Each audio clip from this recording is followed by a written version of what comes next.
তাহলে আজকে আমরা স্টুডেন্টের ফুল ফর্ম শিখব। কেমন? আমরা এখানে লিখতেছি স্টুডেন্ট। স্টুডেন্ট অর্থ ছাত্র বা ছাত্রী।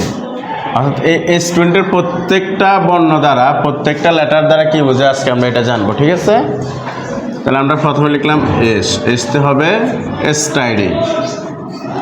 স্টাডি মানে কি? অধ্যয়ন করা। স্টাডি মানে কি? অধ্যয়ন করা। অর্থাৎ একজন স্টুডেন্টের প্রথম কাজটা হচ্ছে অধ্যয়ন করা। টিতে থটফুল।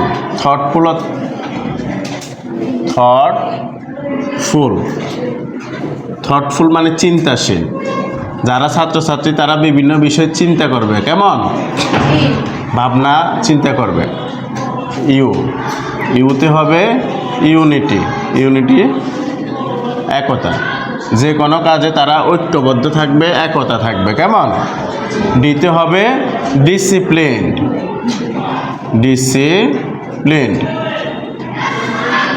ডিসিপ্লিনড অর্থ হচ্ছে শৃঙ্খলাবদ্ধ। যে কোনো কাজে তারা শৃঙ্খলাবদ্ধ থাকবে, বিনয়ী থাকবে। কেমন?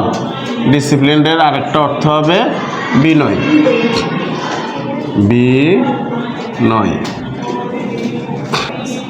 ইতে এনার্জি। ইতে কি?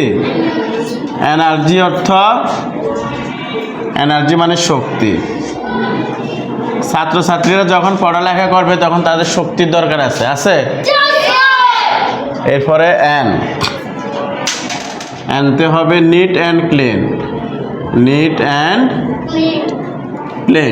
একজন ছাত্রছাত্রীকে অবশ্যই পরিষ্কার পরিচ্ছন্ন থাকতে হবে। কি থাকতে হবে? পরিষ্কার পরিচ্ছন্ন থাকতে হবে। কেমন?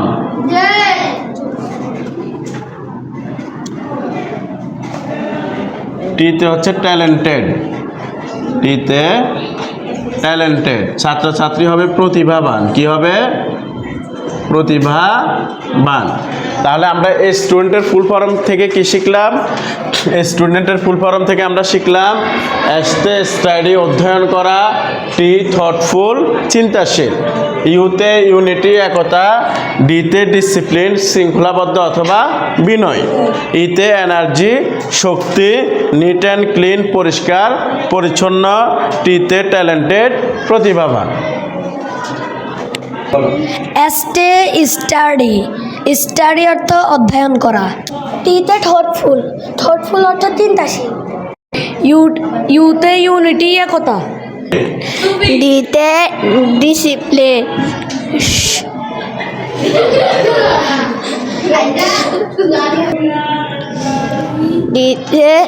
ডিসিপ্লিন বিনয়। ডিতে ডিসিপ্লিন অর্থ শৃঙ্খলাবদ্ধ অথবা বিনয়। ইতে এনার্জি অর্থ শক্তি।